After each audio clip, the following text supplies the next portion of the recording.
rainbows in my hair. A utopian glow, but I want to be there. The music's alive in the roots of the ground. I'm ready to feel where freedom is found. Take me back to Woodstock, let the colors collide, where the love and the music were the only guide. No holograms or screens, just One thing that really jumped out, especially in this scene, and it comes out throughout the book, I felt like Daisy, and I should not forget that name because it rhymes with Daisy, and our sheeps are Maisie and Daisy. I'm sorry, sheep is a plural of sheep.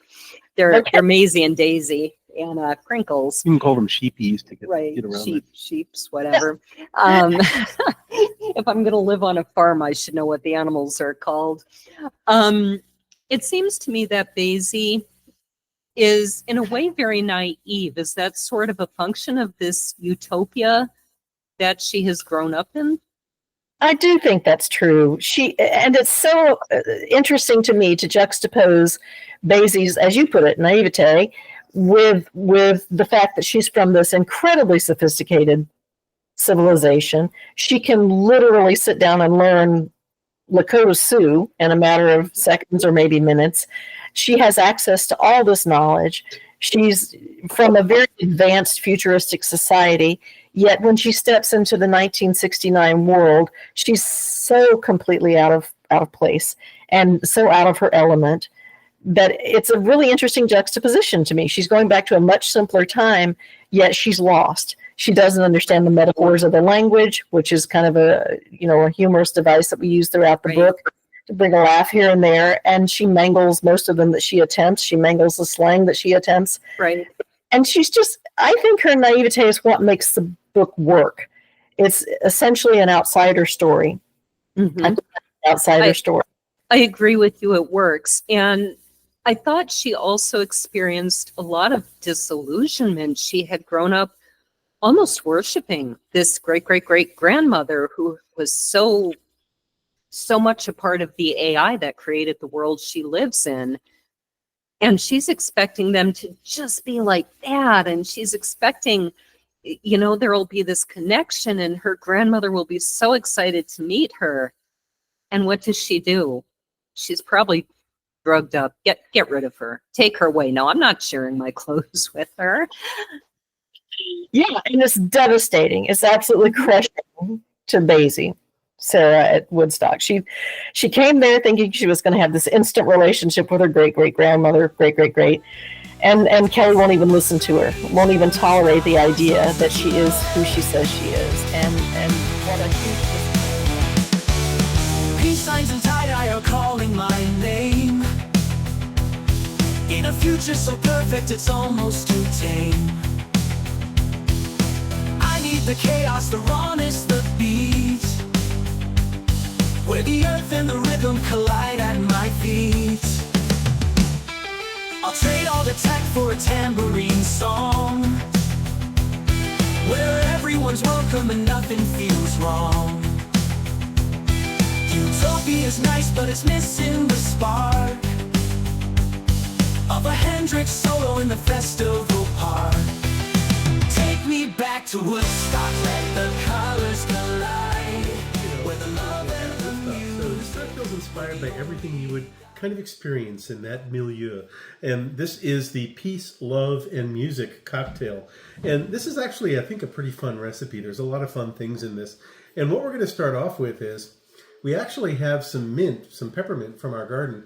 And we've already muddled this. And it's in the bottom of my shaker. And now I'm going to add a number of fun things to it.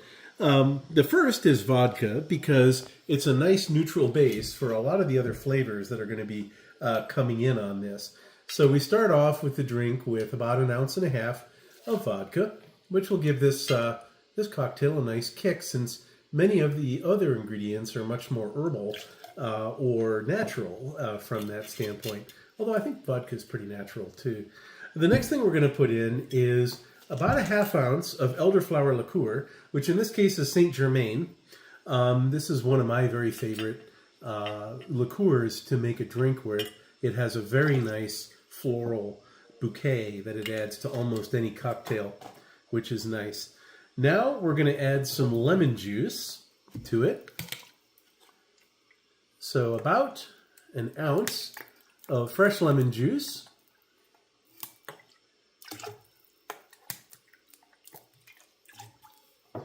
Next, I made a couple of things before class. One of them is some honey syrup. This is 1-to-1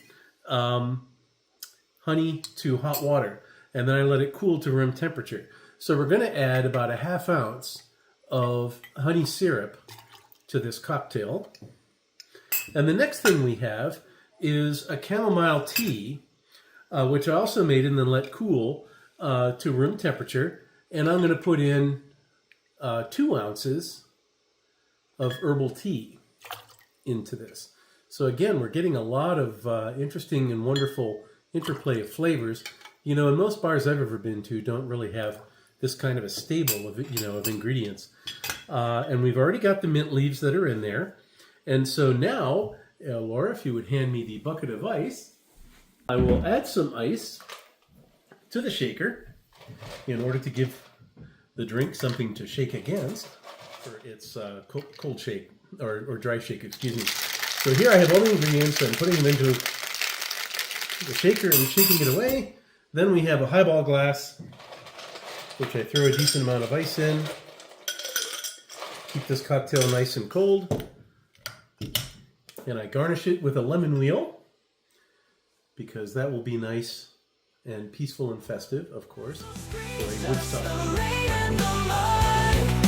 Dancing with strangers, my heart starts to flood. Future's too clean, it's all polished and bright. I crave the wild, the soul of the night. Back to a time where the world came to play, under the sun and the stars every day.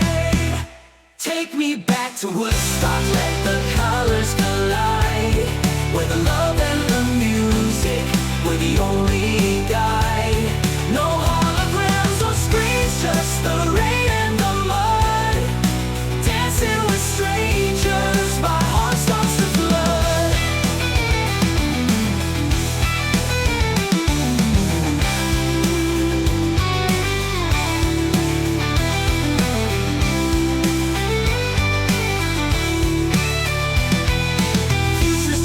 So polished and bright, I crave the wild, the soul of the night.